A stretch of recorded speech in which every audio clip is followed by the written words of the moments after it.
Shalom, apa kabar sahabat aku dan dia?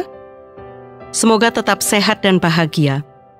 Senang sekali saya Anis Priambodo dapat menjumpai Anda kembali. Saat ini saya ingin membahas tentang tujuan firman Allah diberikan kepada manusia. Kiranya Tuhan Yesus memberkati. Selamat mendengarkan. Sahabat aku dan dia, menjadi orang yang beriman kepada Yesus Kristus sebagai Tuhan dan Juru Selamat, tentulah Alkitab bukan sesuatu yang asing. Bahkan, Alkitab menjadi kebutuhan pokok dari kerohanian agar terpelihara. Alkitab adalah firman Allah yang tertulis, yang terdiri dari 66 kitab dan terdiri dari 39 kitab Perjanjian Lama, serta 27 kitab Perjanjian Baru.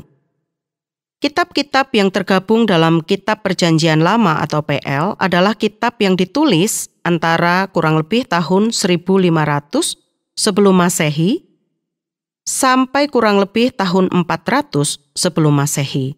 Dengan kata lain, kurang lebih 400 tahun sebelum kelahiran Yesus ke dalam dunia. Kitab-kitab Perjanjian Lama telah tertulis dan sudah sering dibaca oleh masyarakat Yahudi. Dalam kaitannya dengan Perjanjian Baru atau PB, kitab-kitab PL mengkonfirmasi segala pelayanan Yesus Kristus yang telah dinubuatkan jauh sebelum Yesus lahir. Misalnya nubuat-nubuat pada zaman Musa, dan kemudian diteguhkan lagi dalam kesaksian penulis PB, termasuk di antaranya Rasul Paulus. Alkitab ditulis oleh kurang lebih 40 orang dengan latar belakang yang berbeda-beda dalam kurun waktu kurang lebih 1.500 tahun. Yesaya adalah seorang nabi, Esra seorang imam, Matius seorang pemungut cukai, Yohanes dan Petrus adalah seorang nelayan, Paulus adalah pembuat kemah, sekalipun orang yang berpendidikan. Musa adalah seorang gembala. Amos, peternak domba dan pemungut buah ara. Sekalipun merupakan tulisan dari para penulis yang berbeda latar belakang dalam 15 abad, Alkitab tidak bertentangan satu sama lain dan tidak mengandung kekeliruan apapun. Para penulis menyajikan perspektif yang berbeda. Namun semuanya memproklamirkan Allah yang esa dan sejati yang sama, dan jalan keselamatan yang sama, yaitu Yesus Kristus. Yohanes 14 ayat 6, Kisah Rasul 4 ayat 12. Sahabat aku dan dia, mari sekarang kita membaca 2 Timotius pasal 3 ayat 16. Demikian bunyinya.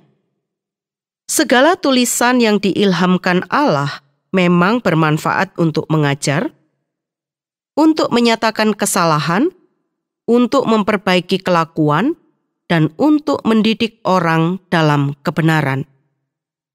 Kata diilhamkan Allah diterjemahkan dari kata Yunani theopneustos, berasal dari kata theos, yaitu Allah. Dan bentukan dari kata pneu, meniup, menghembus. Kata theopneustos hanya digunakan satu kali pada ayat ini.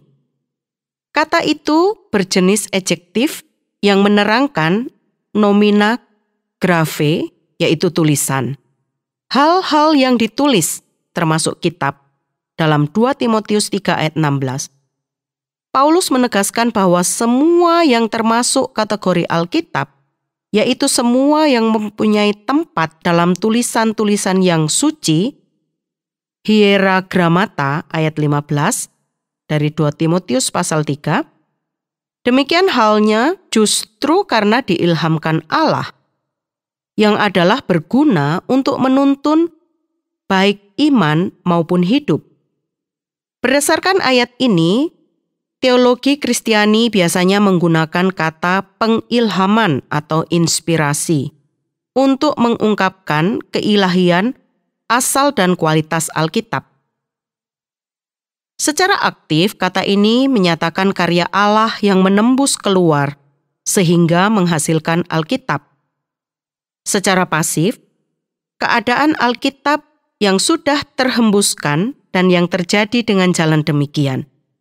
Kata itu juga lebih umum dipakai untuk pengaruh ilahi yang memampukan manusia, pengemban penyataan, nabi-nabi, para pemazmur, orang-orang berhikmat, dan para rasul untuk mengatakan dan juga untuk menuliskan firman Allah.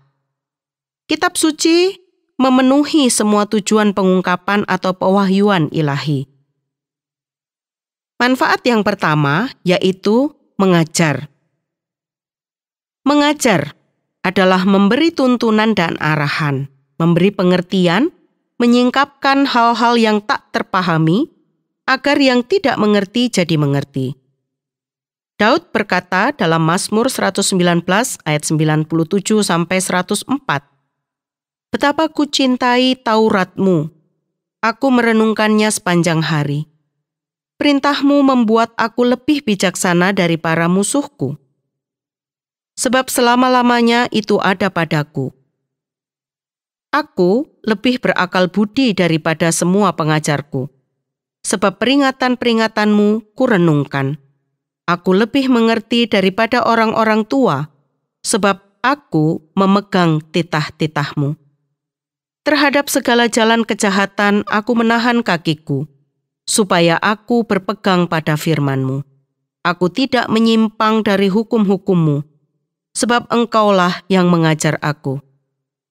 Betapa manisnya janji-Mu itu bagi langit-langitku, lebih daripada madu bagi mulutku. Aku beroleh pengertian dari titah-titah-Mu. Itulah sebabnya aku benci kepada segala jalan dusta." Untuk itu sangat penting bagi kita untuk membaca firman Tuhan agar beroleh pengajaran yang sangat penting dan sangat berharga dalam menjalani hidup ini. Karena tidak ada pengetahuan yang lengkap selain dari pengetahuan yang berasal dari tulisan yang diilhamkan Allah. Manfaat yang kedua adalah menyatakan kesalahan.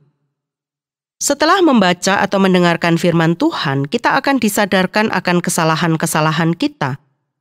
Betapa banyak orang Kristen ketika ditegur oleh firman Tuhan bukannya sadar tetapi menjadi marah.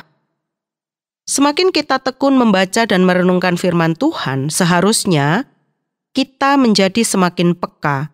Sebab firman Tuhan itu akan menunjukkan ketika jalan kita menyimpang atau serong tidak seturut kehendak Allah. Mazmur 119 ayat 105, "Firman-Mu itu pelita bagi kakiku dan terang bagi jalanku." Mazmur 51 ayat 6-8, Terhadap Engkau sajalah aku telah berdosa, dan melakukan apa yang Kau anggap jahat, supaya ternyata Engkau adil dalam putusan-Mu, bersih dalam penghukuman-Mu. Sesungguhnya dalam kesalahan aku diperanakkan, dalam dosa aku dikandung ibuku. Sesungguhnya Engkau berkenan akan kebenaran dalam batin, dan dengan diam-diam Engkau memberitahukan hikmat kepadaku. Manfaat yang ketiga yaitu memperbaiki kelakuan. Memperbaiki berarti melakukan reparasi atau restorasi. Tujuannya agar kita menjadi pribadi yang jauh lebih baik. Dari firman Tuhan, kita menjadi tahu bahwa karya penebusan Kristus itu hanya sekali dan untuk selamanya. Artinya, setiap orang yang percaya kepada Tuhan Yesus Kristus sudah diampuni dosanya dan diberikan hati yang baru, sehingga harus berubah menjadi manusia baru. Efesus 4 ayat 20a-32. Kamu telah belajar mengenal Kristus karena kamu telah mendengar tentang Dia dan menerima pengajaran di dalam Dia menurut kebenaran yang nyata dalam Yesus, yaitu bahwa kamu, berhubung dengan kehidupan kamu yang dahulu, harus menanggalkan manusia lama yang menemui kebinasaan oleh nafsunya yang menyesatkan. Supaya kamu dibaharui di dalam roh dan pikiranmu, dan mengenakan manusia baru yang telah diciptakan menurut kehendak Allah di dalam kebenaran dan kekudusan yang sesungguhnya. Karena itu buanglah dusta dan berkatalah benar seorang kepada yang lain, karena kita adalah sesama anggota. Apabila kamu menjadi marah, janganlah kamu berbuat dosa. Janganlah matahari terbenam sebelum padam amarahmu. Dan janganlah beri kesempatan kepada iblis. Orang yang mencuri janganlah ia mencuri lagi, tetapi baiklah ia bekerja keras dan melakukan pekerjaan yang baik dengan tangannya sendiri, supaya ia dapat membagikan sesuatu kepada orang yang berkekurangan. Janganlah ada perkataan kotor keluar dari mulutmu, tetapi pakailah perkataan yang baik untuk membangun di mana perlu, supaya mereka yang mendengarnya beroleh kasih karunia. Dan janganlah kamu mendukakan Roh Kudus Allah yang telah memeteraikan kamu menjelang hari penyelamatan. Segala kepahitan, kegeraman, kemarahan, pertikaian dan fitnah hendaklah dibuang dari antara kamu. Demikian pula segala kejahatan. Tetapi hendaklah kamu ramah seorang terhadap yang lain, penuh kasih mesra dan saling mengampuni, sebagaimana Allah di dalam Kristus telah mengampuni kamu. Dan manfaat yang keempat adalah mendidik dalam kebenaran. Kita semua tahu bahwa pendidikan adalah sebuah proses yang berlangsung terus-menerus. Bertekun dalam pembacaan kitab suci sebagai satu-satunya cara kita dididik dalam kebenaran. Kebenaran yang berasal dari Allah. Mazmur 25 ayat 5. Bawalah aku berjalan dalam kebenaran-Mu dan ajarlah aku. Sebab Engkaulah Allah yang menyelamatkan aku. Engkau kunanti-nantikan sepanjang hari. Karena firman Tuhan itu menunjuk kepada Allah, Tuhan Yesus berkata, Akulah jalan dan kebenaran dan hidup. Tidak ada seorang pun yang datang kepada Bapa kalau tidak melalui aku. Amsal 21 ayat 21, Siapa mengejar kebenaran dan kasih akan memperoleh kehidupan, kebenaran, dan kehormatan. Alkitab adalah sumber dari segala kebenaran, karena memang berisikan firman Tuhan yang adalah kebenaran sejati. Itulah sebabnya tidak ada sumber selain Alkitab yang mampu mendidik seseorang untuk hidup dalam kebenaran dan memahami kehendak atau rencana Allah dalam hidupnya. Kata mendidik menunjuk pada pengertian melatih. Allah di sorga melatih anak-anaknya agar bisa menjadi orang-orang yang terlatih dalam kebenaran, hidup dalam kebenaran, dan menjadi mitra untuk mengajarkan kebenaran kepada orang lain dengan memakai buku panduan pelatihan yang bernama Alkitab. Seperti Yesus yang adalah firman Allah yang menjadi manusia, Bapa ingin hidup kita merupakan ekspresi kebenaran firman Allah. Di dalam Alkitab ada banyak instruksi bagaimana seharusnya kita hidup, dan ada banyak koreksi untuk menunjukkan kesalahan-kesalahan kita, serta solusi untuk memperbaiki kesalahan. Prinsip-prinsip hidup yang ditulis dalam Alkitab bahkan memberikan disiplin yang kita perlukan agar kita berhasil sampai tujuan, mencapai garis akhir, dan merebut hadiah kemenangan.